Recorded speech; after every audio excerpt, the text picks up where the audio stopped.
మనసులో దాచుకున్న ఫీలింగ్స్ చనిపోవు. అవి లోపలే ఉండి తరువాత చాలా కష్టంగా తిరిగి వస్తాయి. మీ బాధ దానంతటదే పోదు, అది మళ్ళీ మిమ్మల్ని పట్టి లాగుతుంది. మీ కోపం మిమ్మల్ని అలసిపోయేలా చేస్తుంది.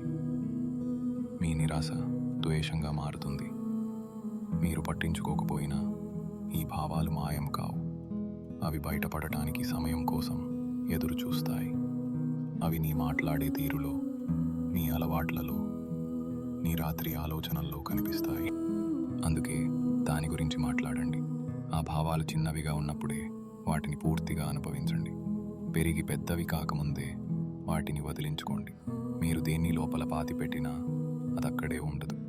అది తిరిగి వచ్చి మిమ్మల్ని వెతుక్కుంటుంది. ప్రతికూల భావాలు వచ్చినా వాటిని బంధించకుండా ఇది తాత్కాలికమే అని అనుకుని ముందుకు కదలండి. మీ భావాలు ఎవరికీ చెప్పాలని లేకపోతే వెంటనే ఒక డైరీ రాయండి.